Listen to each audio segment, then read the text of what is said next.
selamat malam. Assalamualaikum warahmatullahi wabarakatuh. Ya, selamat datang dan salam kenal di channel Dokter Otomotif ya, channel yang membahas seputar otomotif dan review mobil bodol paling jos ya. Nah, kabarnya sahabat-sahabatku semuanya ya, Dek. Dari belahan dunia barat, belahan dunia timur, belahan dunia utara, belahan dunia selatan dan dhuwur ngisor pilih sing karpet. Nah, ya pada kesempatan kali ini saya akan sedikit bercerita tentang ya, ciri-ciri penipu online ya, dari berdasarkan pengalaman pribadi ya. Pengalaman pribadi saya dulu ya, sekitar 5 bulan yang lalu saya pernah menjual mobil Hyundai Accent tahun 2004 ya.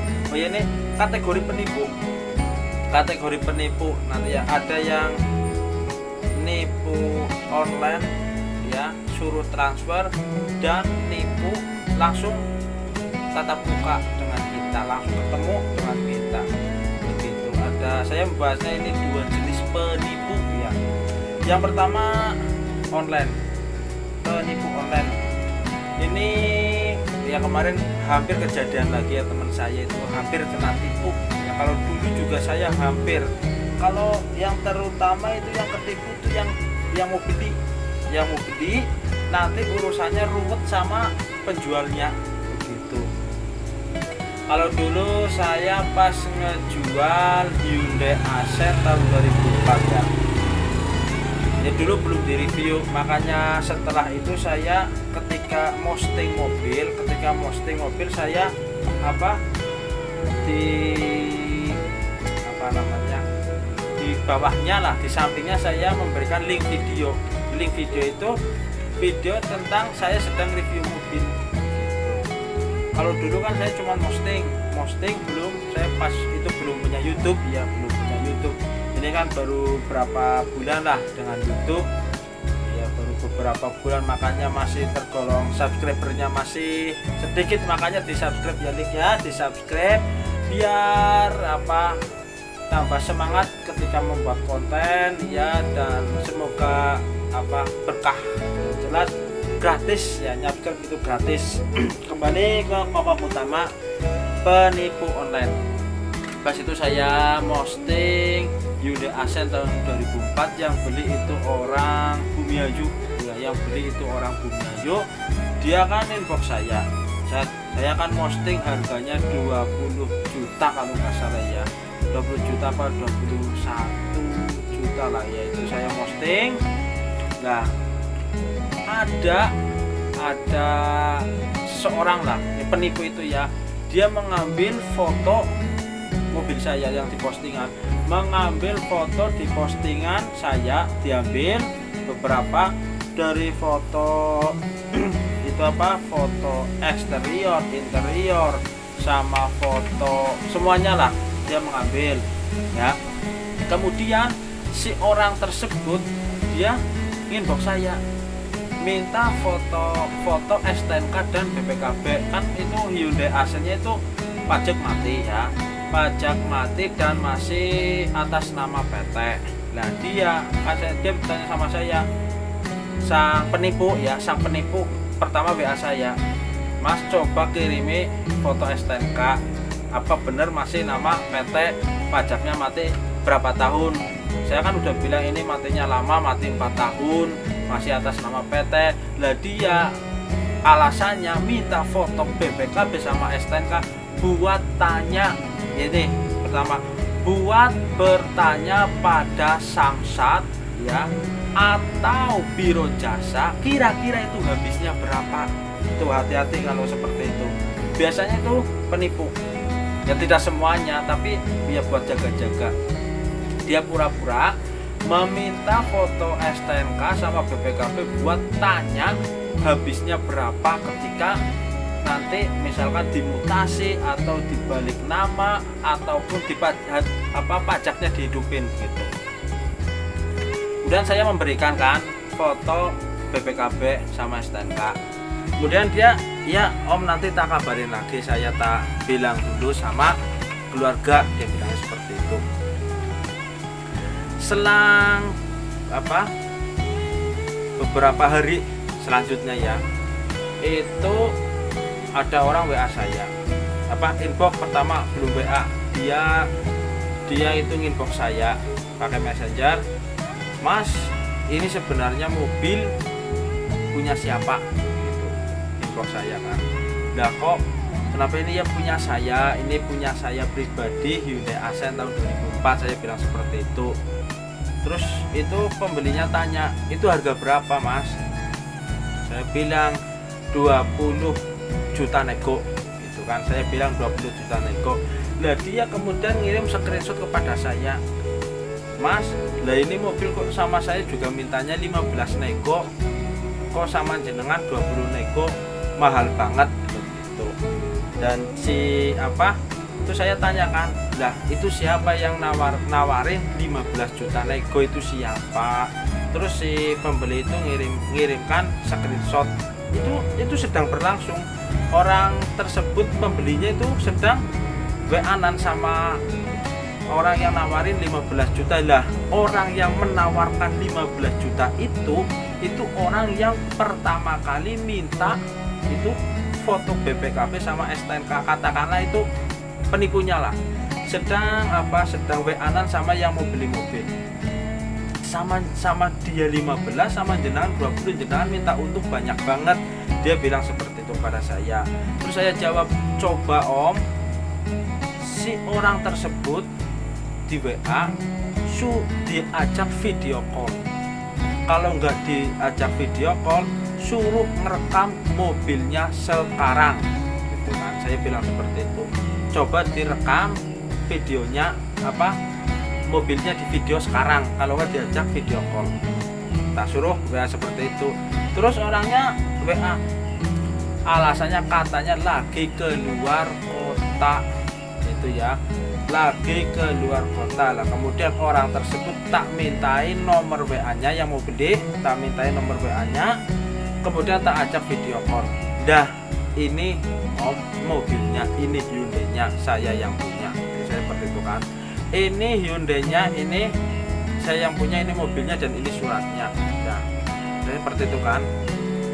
Nah kemudian terus yang pembelinya itu WA saya, berarti jenengan itu yang punya. Iya, kalau misalkan jenengan kurang puas atau belum percaya, ini tak share log ya, tak share log. Nah, kemudian dia tak share log, lokasinya tak kasih, dia datang ke rumah saya, itu orang Bumiayu ya, sore-sore itu sampai maghriban juga di sini, sholat maghrib di sini. Kemudian Hyundai-nya itu laku 18 juta. Nah ya, untuk mengantisipasi saja itu modus. Kalau itu diteruskan ya, kalau misalkan orang itu diteruskan tidak melihat postingan saya, kemungkinan kalau tidak melihat postingan saya, ini modus penipunya ya. Nanti sang pembeli disuruh ke rumah saya ya, sang penipu itu bakal calling saya. Callingnya bilang seperti ini, nanti kalau ada orang yang ke situ, saya nyuruh orang ngecek barang ke situ. Masalah harga saya yang rembukan dengan orang penipunya.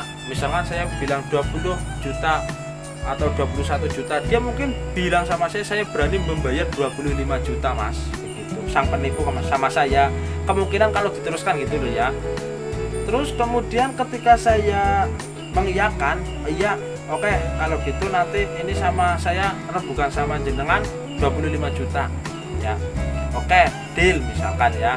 Kemudian sang pembeli itu ke rumah saya, setelah sang pembeli itu rembukannya dengan sang penipu. Dia bilangnya itu harga rembukan dengan dia, antara pembeli sama penipu ya, itu rembukan harga dulu ya. Sebelum pembeli sama penipu rembukan, penipunya rembukan dulu sama saya ya, 25 juta. Saya kan pasti tergiur ya, saya pasti tergiur 25 juta atau 23 juta lah, saya pasti tergiur. Kemudian si pembeli juga diajak rembukan sama penipu, bilangnya 15 juta. Otomatis sang pembeli juga tergiur, harga murah, 15 juta masih nego. sang penipu dia bilang sama pembelinya, pokoknya kamu hanya ngecek barang, kalau udah cocok ya, kalau udah cocok nanti rebukan harga sama saya. Masalahnya mobil di rumah saudara saya, seperti itu apa penipunya bilangnya sama pembelinya. Kemudian ketika mereka ngecek ya, set sampai sini nggak bakalan rebukan harga sama saya, cuma diam. Iya cocok barangnya ya, nanti harga bisa dirembuk lewat WA, bilangnya seperti itu ya. Kalau sampai terjadi lah itu, kalau kemarin sampai terjadi prediksi saya seperti itu. Kemudian otomatis si pembeli kan hubungan dengan penipu, berhubungan calling ditransfer, misalkan rembukan harga 14 juta atau 13 juta, misalkan sudah rembukan jadi nanti ditransfer otomatis 13 juta ditransfer sama rekeningnya penipu tersebut. Lah otomatis sang pembeli yang ketipu kan ke rumah saya. Nah ke rumah saya terus tujuannya mengambil mobil, dan dia sudah merasa mentransfer uang 13 juta, sedangkan saya tidak merasa mendapat transferan uang. Ya selanjutnya kan otomatis sang pembeli itu langsung ke rumah saya, tujuannya mengambil mobil karena dia sudah merasa mentransfer sejumlah uang ke orang ya, orang tersebut itu penipunya gitu. Otomatis sama saya kan nggak bakal boleh, uang saya belum merasa dapat transferan masuk ya kan, otomatis seperti itu kan, masa mobilnya diambilnya nggak bakalan boleh, sedangkan pembelinya itu sudah merasa transfer uang begitu. Dulu lur. Nah kemudian kan saya sama pembelinya bakalan ricuh ya, bakalan padu lah, bahkan pasti saya akan dituduh sebagai komplotan atau sekongkol dengan sang penipu tersebut.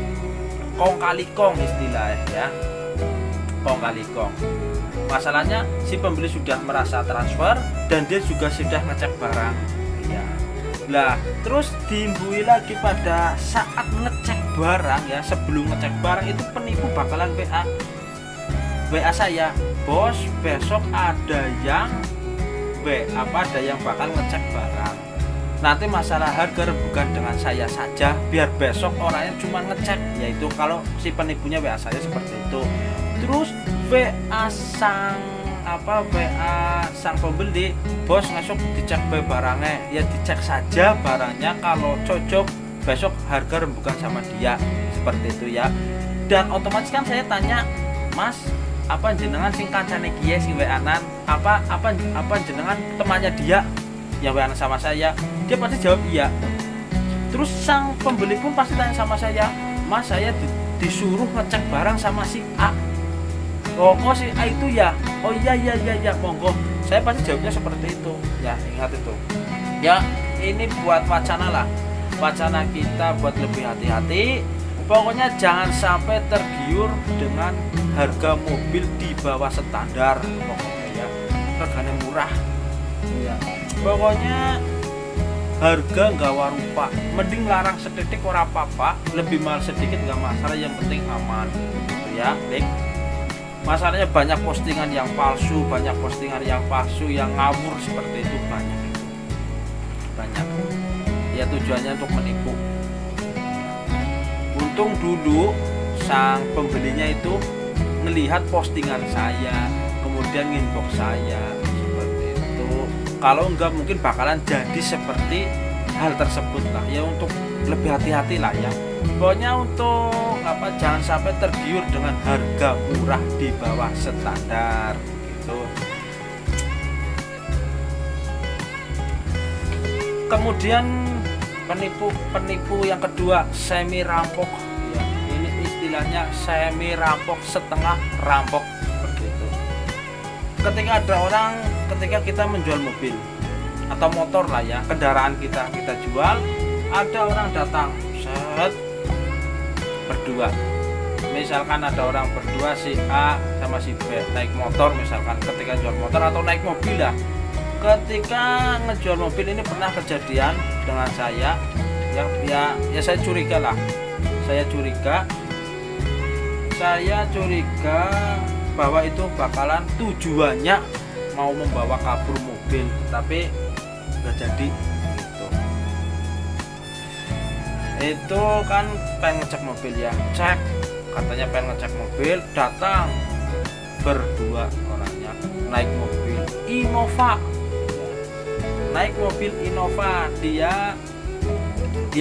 dia mau ngecek mobil SS ya, SS tahun 2000 ya dulu. Dia naik Innova tahun 2000, SS tahun 2000, plat Wonosobo apa ya, kalau nggak salah plat Wonosobo apa ya, plat Kebumen lah. Dia datang naik Innova, set, dia ngeliat, dia nggak nawar loh. Saya mintanya 32, dia sama sekali tidak nawar. Oke, cocok, saya cocok sama barangnya, cocok. 32 saya nggak nawar, saya cocok, seperti itu. Kemudian orang tersebut pengen, oh iya mas, saya pengen nyoba mobilnya gimana ya kan? Oke boleh, silakan, tapi saya ikut ya kan.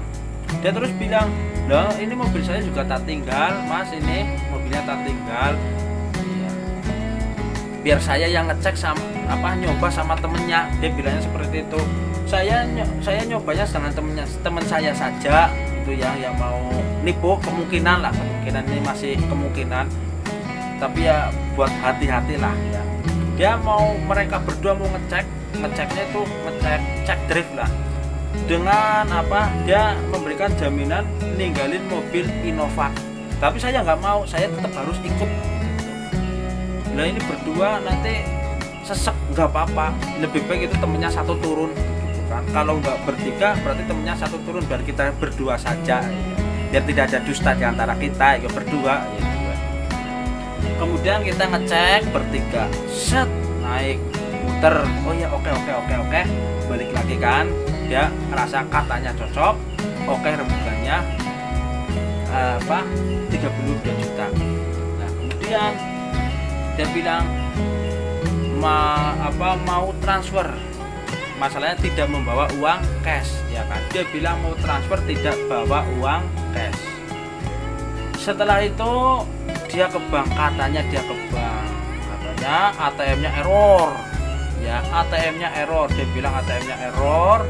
Nah dia balik lagi kan, aduh mas ATM-nya error jadi nggak bisa transfer gitu kan. Dia bilang seperti itu, gimana kalau besok pagi saja ya kan. Dia bilangnya besok pagi mau pulang dulu, besoknya mau kesini lagi gitu kan ya. Nah, saya otomatis ya pak, kalau misalkan mau serius tinggali DP ya, buat tanda jadilah, namanya juga rebukan kayak gitu, bukan rebukannya anak kecil lah. Jadi tinggalin aja DP berapa, 500.000 apa dalam waktu 1 minggu apa berapa ya istilahnya buat tanda jadilah kalau mobil ini sudah 90% laku lah, seperti itu. Dia alasannya nggak bawa uang gitu. Ya udah, kalau nggak bawa uang ya udah ditunggu kabar selanjutnya. Sampai rumah set, dia sampai rumah, besok paginya saya WA, gimana om mau kesini jam berapa? Iya nanti sore jam 3, saya masih ingat. Bilangnya dia jam 3 sampai jam 3 lep bilang, terus kemudian nomor saya diblokir. Nah itu kan kenapa saya curiga dia mau nipu. Masalahnya kenapa nomor saya itu diblokir seperti itu. Coba kalau misalkan pas malam-malam itu dia ngecek drive-nya berdua ya, dengan jaminan Innovanya, mungkin dibawa kabur mobilnya. Terus ternyata Innovanya Innova ngerental ya, ajur ya kelangan mobil kan aja gue. Makanya kita harus lebih hati-hati ya. Ini buat wacana, kita harus lebih hati-hati ketika ada pembeli ya ngecek barang kita, biarpun ada jaminan mobil yang mewah, mobil yang bagus, itu jangan langsung percaya. Otomatis kita harus tetap ketika test drive kita harus ikut seperti itu. Bahkan naik motor pun kita harus ikut, dibonceng gak masalah. Mas ngecek motor iya nyemelu Mas saya ngecek motornya, ya boleh tapi saya ikut. Itu buat lebih hati-hati karena kejahatan itu ada di mana-mana gitu. Kejahatan bukan karena ada niat pelakunya, tetapi juga karena ada kesempatan. Nah ya gue pesen bang napi dulu itu di sergap ya. Ya pokoknya untuk teman-teman semuanya, sedulurku kabeh, lebih hati-hati ya. Masalahnya juga hampir lebaran juga, lagi pandemi ya, perekonomian sedang susah ya, lebih hati-hati ya. Jangan tergiur harga murah, dan 2, jangan melepas begitu saja barang ketika sedang dicek ya. Mengecek jangan kita melepaskan begitu saja. Oke, terima kasih, semoga bermanfaat. Sekian, wabillahi taufiq wal hidayah. Wassalamualaikum warahmatullahi wabarakatuh. Salam sejahtera.